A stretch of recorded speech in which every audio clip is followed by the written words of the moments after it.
Hello, I'm on. Hi, everyone, and welcome to our today's talk. For those who don't know me, my name is Chrissy Persico, and I work on our comms team here at Google, and I lead consumer and cultural comms outreach. And I am really delighted to be here today with Aliza Licht. She is a best-selling author, podcaster, a personal branding expert, and career coach. And her newest book, On Brand, just hit shelves. Aliza started her career in the fashion industry. And at a time when people were still trying to figure out what social media was, and Twitter was only about 3 years old, she became one of the first fashion influencers as the voice of DKNY PR Girl. And we're going to get to more on that in a minute. A little bit about Aliza's book, On Brand, Shape Your Narrative, Share Your Vision, Shift Their Perception. It's a comprehensive roadmap to building your personal brand, both online and in real life, which is very important in our kind of hybrid world today. It includes personal anecdotes and learnings from expert contributors, including Google's own head of comms, Corey DeBrowa, my boss. And it also includes exercises that allow you to get easily started on your own journey to create a personal brand. Before we kick it off, I just thought I'd share a fun fact. I had never heard of a personal brand before I arrived at Google. The first time I heard it, I was about 2 months into my career at Google, and I had made a mistake. I made the classic added the wrong contact on a sensitive email chain mistake. And I called my manager to get her advice. And as I ran my nuanced and very intricate solution by her, she interrupted me and she said, "Oh, I understand. You're trying to protect your personal brand." And I had never heard that before, but she was right. I was. And it was, a first step that I was taking to be just a bit more strategic about how I wanted to present at Google. And in the end, it was all okay. So you heard a little bit about me and personal branding, but we want to hear from the experts. So I'd love to introduce Aliza. Hi, Chrissy. I'm so excited to be here. We are very excited to have you. Thank you so much. And I know you're here in New York City, as I am as well, correct? Correct. Excellent.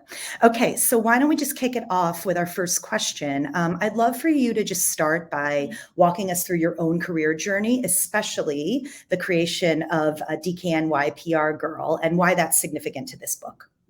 Okay, amazing. Well, thank you everyone who's watching.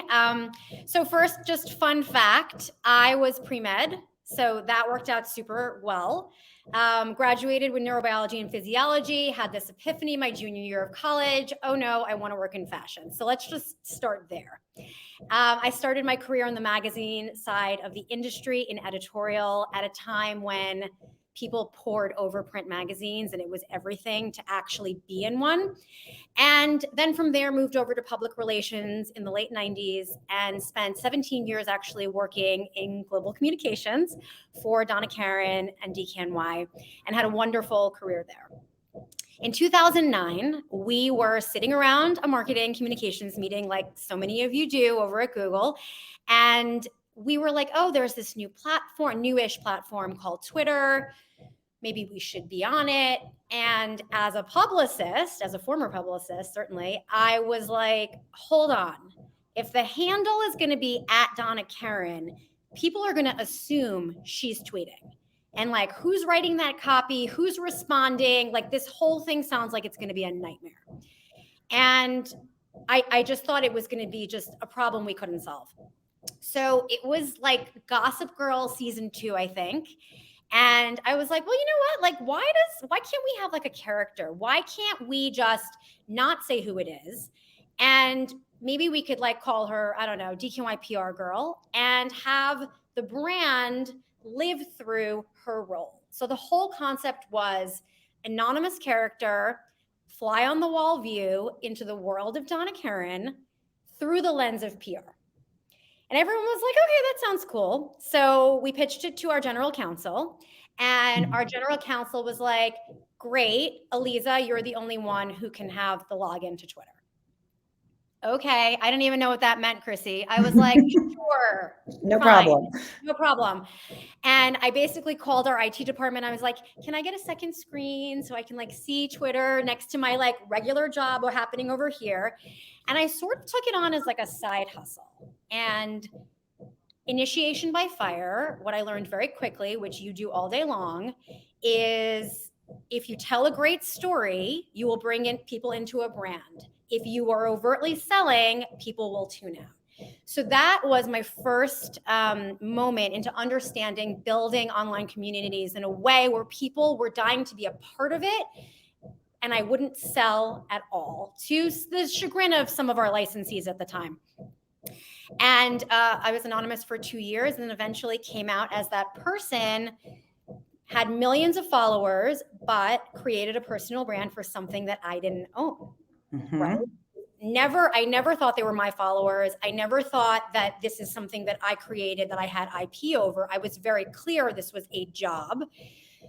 But when I left the company in 2015, and granted, amazing things happened from it. I got a book deal. I wrote my first book, Leave Your Mark. But when I left the company, I knew two things. One is I didn't want to do PR anymore. And two, I no longer knew who I was without that corporate title and without that identity. And I had to rebrand myself. And that is how this book, On Brand, begins. Wow. And for those of us on the call, maybe who weren't working at that time, I was, that was a real peak time for publicists and PR. It was, very, popular at the time. And there was this need to get behind the scenes. So it was just so in the moment, I think, as well. So just want to, remember that. Okay. So let's just start with the basics. You kind of told us you had this realization, right? You had to rebrand. But for all of us or people that are thinking about this fresh, what do people need to think about in terms of having a personal brand? And of course, what are some of the biggest mistakes you've seen? So a lot of people think first and foremost, like, wait, I don't have a personal brand. Like, I'm not trying to be an influencer. Like, that's not what this is. This is about understanding that you're making an impression over email, on social media, when you log on to Google Meets and you show up at a meeting or when you enter a room. Every single thing you do, your mannerisms, your energy, your attitude, and what you choose to align with, roll up to be your personal brand. So when people are thinking like, oh no, I'm going to opt out of that, it's not really a choice because they say within 7 seconds you're making an impression. So the question is, what do you want to be known for at work and in life, in your circles? And is that how you're being perceived? Are you being perceived in the way that you want to? And the biggest mistake is people don't take the time to actually shape that narrative and think, how do I want to be known? Do I want to be known as like a collaborative coworker where people are like trying to poach me cross-functionally to be on their team? Those are the kinds of things that like you want to think about. So in On Brand, I have these workbook exercises that I call mental gymnastics exercises because I love that idea of mental gymnastics, even though I sucked at gymnastics growing up. And it's really like a journey in self-reflection, in thinking about yourself in a lot of different mediums, because you said it in your intro. We're in a world now where you need to understand how you're showing up, no matter the medium. And to me, a strong personal brand is when your name is dropped in rooms you're not in, and people think of you for opportunities that other people haven't even heard of yet. Yeah. And another thing that you said in the book that meant something to me, and this will kind of segue, I think, into some of our next questions. Some people think of personal brands as like marketing and it's about like fluff and promoting yourself. But you say very clearly, the personal brand is reminding people of the value you add. So there is something really impactful about that, right? That's really it, is what is this person known for and good at that we want to be a part of, right? I think you said that earlier. How do you make people want to be a part of something, right? And you're not just pitching them and selling them all the time, which is really important and would make some of us more comfortable with it. Yes. So thank you for asking that. So on the cover of the book, I don't know if you guys can see, there's a spotlight. There's like an actual built-in spotlight. And the purpose of that was for people to actually take a moment in reading this book to shine a spotlight on themselves and kind of become their own heroes, but not to the extent that they become the villain. And I really try hard in this book to double down on the idea that while you do need to share your accomplishments, and make sure people understand your value, you need to do it strategically, and you need to do it elegantly, and you need to actually amplify and promote other people more than you do yourself. That's interesting. Can you tell us more about that? Is that, I know we're going a little off script here, but Yep. tell me a little bit more about that. Like, is that bringing other people to the table as well, or showing, just elaborate a little more? So, we all have different types of projects. Sometimes, you are the person who like came up with the idea and like it's moving forward, or you're more of a collaborative group and it's a team effort. I think that when we think about sharing accomplishments, it needs to come from a place of owning it and saying like, okay, I actually did do this thing and I'm really proud of it. But here's how I got here. And here are the people that actually also worked on this thing. And together we were able to do X, Y, and Z. I think a lot of people make the mistake of waiting around for someone to notice that they're really good at what they do.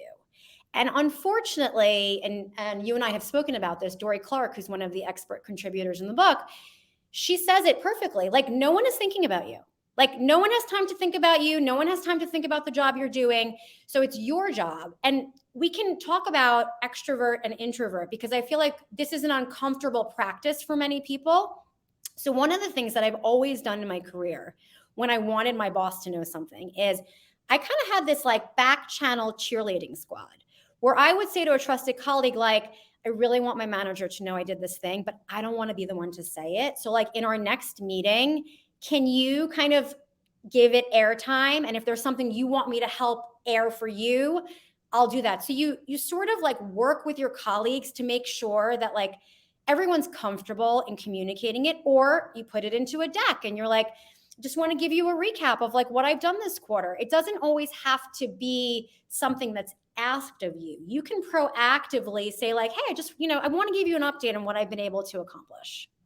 Yeah. We talk about that a lot, saying to people, I'd love feedback from you, before you go and do something. So really taking an active role, right, in Yes. also how people see you and asking for that support. We talked a little bit about this, but I think it's an interesting one. And I noticed in the book, you said, and you do, this is so apparent to me, you were raised to have a confident voice and you've been supported in using it by your mentors along the way. Some of us, like I said, don't feel comfortable promoting ourselves, and maybe, having a personal brand feels icky. And some people, as we know, people from different backgrounds, some people have been brought up to say, put your head down, do the work, don't go out there and make too much of a scene around it. I think we were talking about this a little bit, but like, is there a way to be humble, right, and still show your impact? We all follow people online that at one point or another we're like, okay, I'm going to mute this person because they're literally just talking about themselves all day. That's not what I'm suggesting to do. Like, nobody wants to be around that. I hate the word bragging. I absolutely do not want people to just shout their names from the rooftop. However, if you don't actually tell people what you want them to know about you, and you know this as an expert, people will happily make up their own narrative for you. So the question is, and former publicist hat comes into play here, if you thought about kind of like your headline within your company of like what would be the headline? It's like someone mentions your name. What would people say about you in that headline? That's what you need to think about. Like, oh my God, she's the most collaborative person. Like, if I could clone her 10 times, I would. What is that headline? And then you need to think in terms of like, okay, well, how are you going to get people to understand your value in that sense? So in the book, and I made up this ratio, but I think a good ratio of, for every one time that you're sort of promoting yourself or sharing a win or an accomplishment, whether internally or externally, proactively seek out 5 other people that you can help amplify. I think that ratio feels right to me. And then, you're also earning social capital with all the people that you are lifting up. And I think that is a good strategy for anyone. Yeah, and might make some of us feel really comfortable, I think, with that back and forth, right? Great, excellent. Okay, jumping ahead, we just talked a little bit about perception, right? And I think you mentioned this a few times in the book, right? Perception becomes reality, and that can be good and it can be bad. And you yourself mentioned you had a rebranding moment. I think what I wanted to ask you about, though, is some people may have missteps along the way, right? And I wanted to talk about what maybe an example of a misstep could be, and then how would one go about fixing that? Great question. So when we talk about rebranding in the book, there's a lot of case studies. So there's a whole chapter on how to establish your personal brand at work. And these are just a few examples of like what I mean when I say rebrand. So maybe you're someone who's been in your role for a really long time and you can do it with your eyes closed and you're good at it, but you haven't really innovated in your own role. And I think it's really important to understand that like there's so much opportunity to rebrand yourself within your company before you look elsewhere. Like so many people look elsewhere, and actually it's such a mistake because the good stuff happens when you stick around. Mm-hmm. And so the idea of like thinking like, okay, when's the last time like I came up with a new idea, or I learned something beyond my required day job, or I brought, a new contact into the company that's going to like, help us work on something amazing. So challenging yourself to push past the status quo, I think is really, really important. Another example of rebranding is like, maybe you've been dying, to move up and get promoted, and like that seems to not be happening. It's like having those self-reflection exercises to say to yourself, well, like, what is the reason? Like, how am I showing up? And, for example, like it might be like, hey, you're not exhibiting the executive presence that maybe is required for that level of role. And then what can you do to actually show up as someone that carries weight in a meeting? So, missteps, of course, would be how you function across teams. And I think that a lot of people forget that nothing happens alone. And, especially when people maybe are not delivering what they're meant to in a timely fashion or whatever, and people start getting frustrated because they can't do their job because somebody else is like not doing their job in a way that they want them to.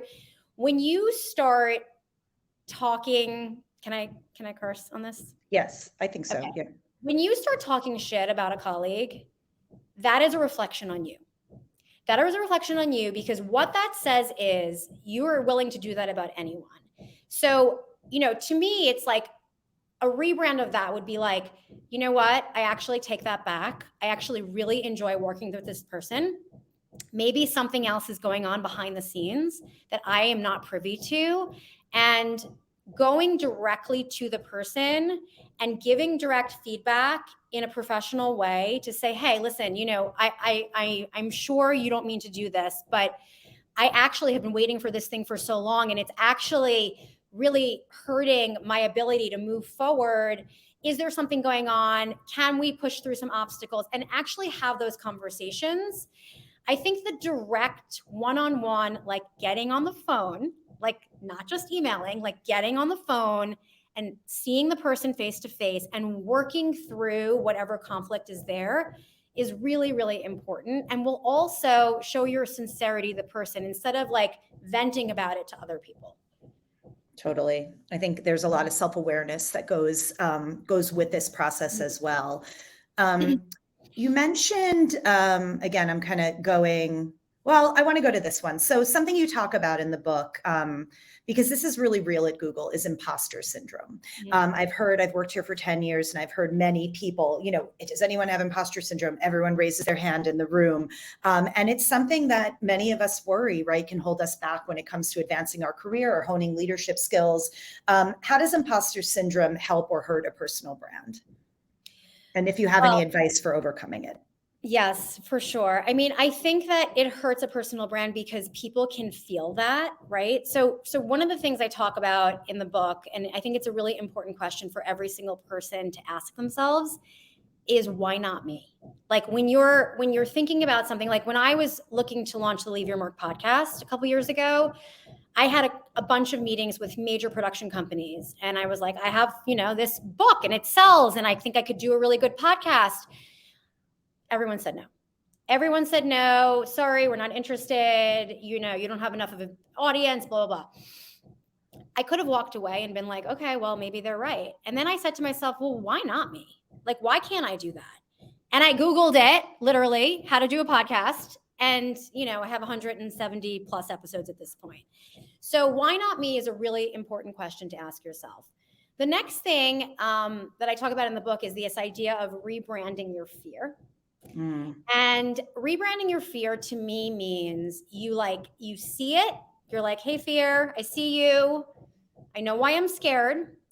And you identify that reason. And then you say to yourself, okay, but what are the reasons for me to actually do this thing? And the best example I can share is Leave Your Mark, my first book. I was offered a book deal because of my presence on Twitter. I said no, because I was scared. I was like, who the hell's going to read this book? And then I was like, okay, Aliza, come on. You're literally saying no to a book deal because you're scared. Here's all the reasons why you should write it. And so really rebranding that fear and turning it from something that's negative into something that fuels you because you realize the upside of doing the thing you're most scared of. And then last, and I really believe this, if you're in the room, you belong there. And a lot of people question, wait, am I smart enough to do this? Am I really the one who should have been chosen? That person has way more experience. Maybe that person should have done it. If someone is spotting you out of a crowd and inviting you to be part of a meeting or a presentation or just listen in a room, instead of focusing on why you're there, how you got there, and if you deserve to be there, focus on the impression you can make while you are there. And I think it's really important, and you mentioned before, self-awareness, if you are being invited to things that are sort of more senior than your level, come prepared. Do the research before. Understand what the agenda is. You will feel so much more comfortable participating in a meeting if you have prepared with some thoughts before that meeting, right? But then also understand that it's also important to listen, really, really listen to what is happening, to read the room, to understand when to interject. But if you're there, focus on making that impression, not how did you get there in the first place.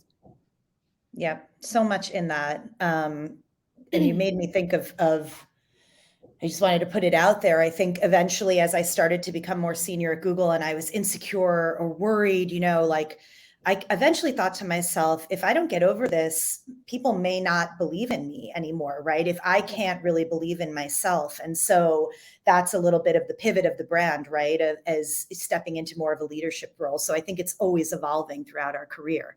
Yes. So I think we're getting close. I want to leave time for Q&A, but I have one I really want to ask that I've been curious about myself. So, you started this kind of sensation on Twitter, and I think that Twitter has been a real platform for people to grow and put their personal brand out there. But I think that people are trying to figure out now how to do that on Twitter, right? Because it's becoming more complicated. And it seems like LinkedIn has become a place where, there is so much personal branding going on. And I guess I wanted to ask you some tips about that, both for people that are already doing it and things you've seen that really work, or for people like, say, me, who's a little less comfortable, promoting, tons of stuff left and right.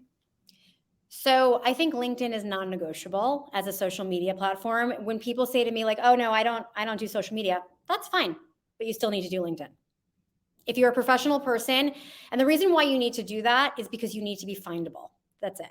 Full stop. So I think, again, we confuse personal brand with talking about ourselves. And personal brand is also getting your thoughts out there. That can mean amplifying someone else's work. It can mean sharing an article where you have a real point of view and you want to put that out there. But the other thing that's actually such a fun hack and came from Callie Schweitzer, who's the head of creator programs at LinkedIn, who's in on brand, you can show thought leadership in the comments. So you don't have to be someone that posts. You can literally, I always say, I don't know if you were allowed to have Frosted Flakes growing up, but nutritious cereals versus sugary cereals, right?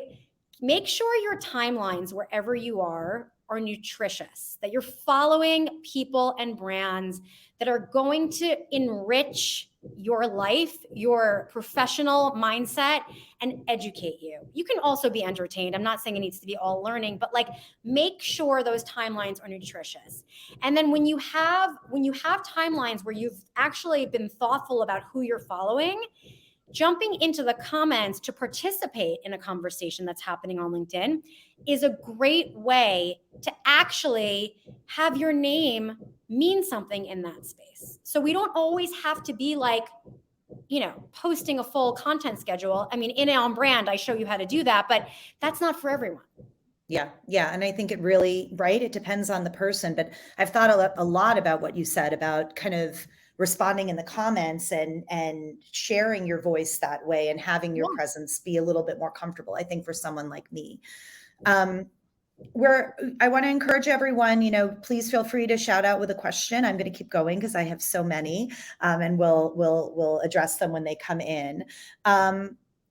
Just on the topic of social media, I think one of the things you talk about is it's not really about the number of followers, right? So what is it about? Tell us a little bit. We have come to such a deep place, it feels like, right, with social. It is such a deep part of our lives, our children's lives, all of that. Tell us a little bit more about what you mean about that presence. So again, each person has their own comfort level of where they want to be. I personally believe that, if you don't have a personal website or a portfolio or a landing page, that is the only place where you have 100% share of voice of making sure you're showing up in the way you want to. Everything else is rented and controlled by an algorithm, right?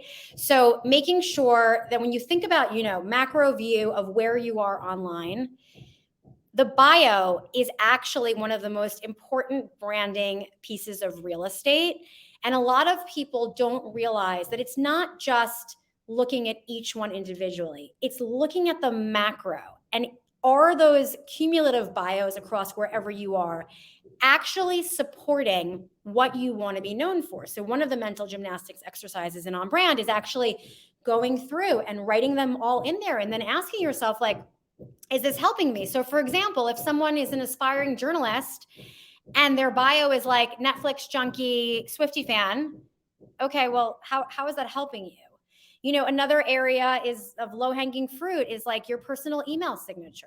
So many people do not utilize that space and have something like, excuse my typos. Okay, so what are you saying about yourself when you say that? Like you have to, people don't want to have to search for who you are. So like delivering, hey, read the latest, read my latest post on Medium, or here's my latest work, check it out, or whatever. That is really how you think about your brand in, a macro way. So now I forgot your initial question. I'm sorry. Followers, not important. Followers, That's yes. important. So when you think about followers, it's not about, if you have 200 followers privately, they're still there to hear what you have to say and share. So it's not about numbers. It's about the right audience. Like I don't have millions of followers, but I have a small base of followers where they value what I have to share. And I also value engaging with them. So I think that two-way communication is really important. I mean, how many brands do we know that just push out content and don't actually engage? Like it's social media. It's social for a reason. 100%. And you reminded me, we do have one question that I'm going to wait to pull up, but you reminded me of, and you do mention in the book, Corey, who leads our comms team, really has a very elegant way of crafting his bio, right? That is showing really the breadth of his impact and his work, but in a way that feels very natural, so engaged with the brand. So that's something everyone should check out. And it also reminded me of why sometimes I hate looking at resumes, because everyone has the same thing at the top of the resume, which is like, communications professional with 10 years of experience, experience this, like, it's so boring.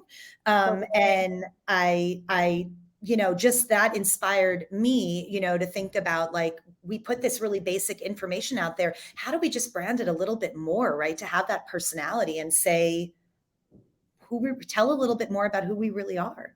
Yeah. I mean, every single person who works here should read Corey's LinkedIn bio.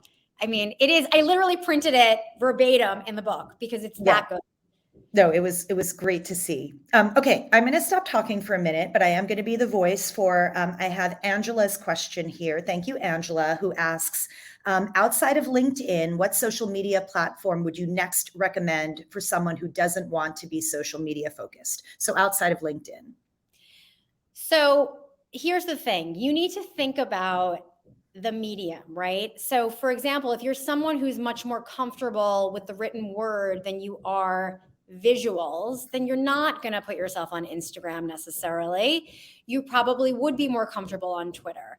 I think you have to really start as you mean to go and understand like, okay, what am I going to, like, how often am I going to be able to like commit to posting something?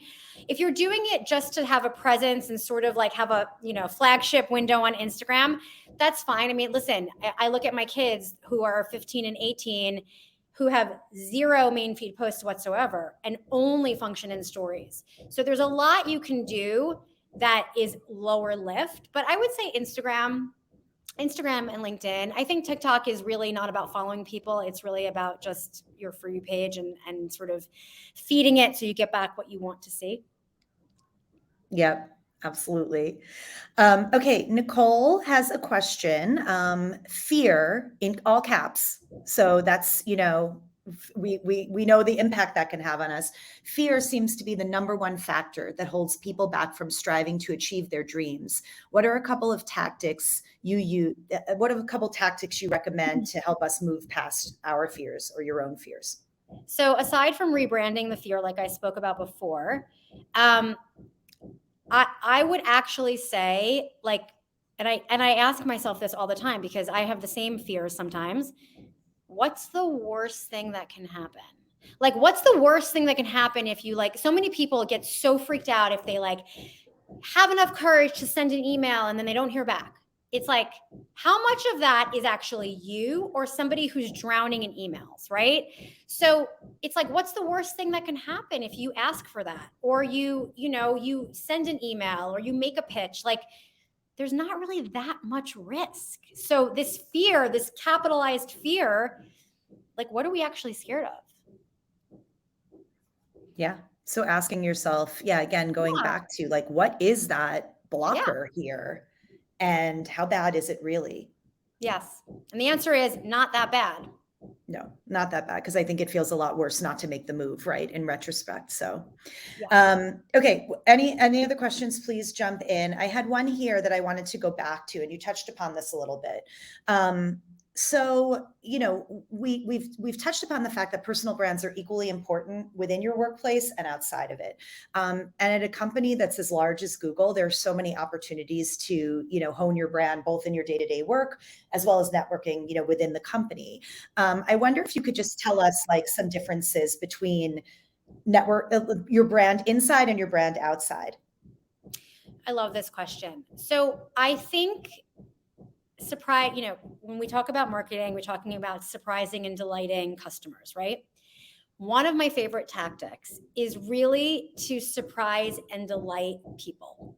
And what does that mean? That means proactively offering support. That means proactively amplifying someone else's work. That means if you see something that they would love to read, hey, this article made me think of you, sharing it. I think there's something really special about going out of your way to show someone that you've thought of them, that something they said resonated with you, that stuck with you. And I think a lot of people, we get very bogged down in like the to-do list and the work, but the magic really happens in the collaboration between teams, right? So I just think if everyone like takes a moment every day to like think about like, how can you make someone's day to day at work? It's a pretty powerful thing to do. 100%. We have a couple more comments and questions. So this is a fun one that I know you'll like. What was the most surprising discovery you found while writing the book? Oh my God, that it was way harder than my first book. It's 8 years later. I'm older. I'm more tired. No, truly. I mean, leave your mark is like, I say leave your mark is like the Devil Wears Prada meets career advice. So it's super fashion, all the drama, but like how work works and, how to do your resume, all those kind of like college age things. This one was harder from a structural perspective because I wanted to insert my own self as a case study and really take people through like how I think about my own brand, because I think as a regular person, it's important to see a regular person do this. Like, this is not about being a celebrity or an influencer, just like regular person who works. This is what I do. But then I wanted to bring in expert contributors who really specialize in certain aspects. So somebody who focuses on executive presence or being a compelling speaker, or how do you negotiate? Like, all of these topics have like expert people who are giving their advice. So just structurally putting it all together. And I will also add that it was due June 1st. And the contract wasn't done until March, wasn't going to be done until March. Hold on. So we started talking about it in December. And I was like, I can't wait until March. Like, I'm just going to have to like do this. And so I started doing it like on the DL just because I didn't want to lose the time. So the whole thing was like, a mad rush and like, 10 rounds of editing and lots of just, I never, like, you guys, if you read this book and you see a typo, do not tell me. I don't want to know. I'm sure there is one there. I don't want to know. That's all I can say. Not on brand for you. You don't like typos. I mean, it probably is, because I literally find typos like on my website and LinkedIn all the time. So that's another thing. Constantly, every quarter, read your bios, look at your social media, do a spring clean, make sure it's still speaking to how you want to speak. I love that. I've had another comment and question. This is from Amanda Melvin. So it is Jewish Heritage Month. Amanda just wants to drop a note of appreciation to you. She's noticed and appreciated your vocal support in standing up for anti-Semitism. And her follow-up there is, do you have advice for other leaders who are considering including their own heritage in making these types of statements or making it a part of their personal brand? Great question. Thanks, Amanda. So one of the first exercises you do in On Brand is a personal branding Venn diagram to understand, what you do for work, what you're passionate about personally, and sort of how those worlds come together. And I think your belief system and understanding your brand guardrails, your brand filter is really important and really can keep you out of trouble. So as part of my own brand study of understanding like things that I speak about and things that I don't speak about, I decided, I'm the granddaughter of 4 Holocaust survivors. I decided that my grandparents did not go through the Holocaust for me to just be quiet and be scared on social media. So anti-Semitism is really part of my brand guardrails of things that I speak about. Now, that doesn't mean that I don't support other causes. I absolutely do. But if I'm going to go to battle for something, that is going to be what I do. And I think that, if you're passionate about something and you feel that you can add value, I think it's really important to speak out.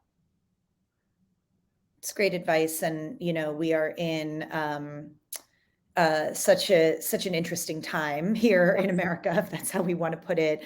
And I think that you made a really good point about fear. Sometimes we are afraid to say something and stir something up. It's like, how do you find that balance, right? That's right for you. And obviously your voice is inspiring other people. And that's so important. So thanks, Amanda, for raising that. Thanks. I just want to add one more thing, because I think it's really important. I always think when you're thinking about speaking out, always consider your audience, right? Who are your stakeholders? Who are the people whose respect you need? Then ask yourself, okay, is what I'm going to speak out on important enough that if those people don't agree with what I'm saying, I'm still okay with it? Then you can speak out. Really important advice. So we are nearing the end of our chat. I wanted to point out a few things. One, this book that is going to be so helpful to so many people. You can see the link to buy On Brand in the description in our YouTube video. So please check that out. And we'll also have information, I think, related to the talk. And then, Aliza, I just wanted to give you a chance to kind of wrap up and let us know anything you're working on that we can follow you at. I know you have so much going on. Well, Chrissy, thank you for being an amazing host. This was so much fun. And Corey, if you ever watch this, thank you for being in my book. So the book, like I said, on brand, the light is shining on it. I'm proud of this, and I really think that it will make people just see themselves in a new way. So to me, that's the most exciting part of it. I have a podcast called Leave Your Mark. If you're into podcasts, it's career advice every Sunday. I'm alizalicht.com. I consult, I do stuff, and I'm grateful to be here. And I really hope that people enjoy the book and get a lot out of it. And I'm super accessible on social media. So if you're on Instagram or TikTok or Twitter, LinkedIn, reach out, and let's connect. I'm going to challenge myself on LinkedIn as I'm going to give myself a to-do from our chat, and you can let me know how I'm doing. Okay, amazing. All right, amazing. So, Aliza, so lovely to chat with you. What a wonderful break from the day, and we wish you the best. And we hope to have you back here with your next book, which I'm sure won't be too far. Okay, settle down with the next book. Okay. Thank you so much. This was wonderful, as I knew it would be. Thank you. Have a wonderful day, everyone. Thanks for joining. Everyone. Bye. Bye.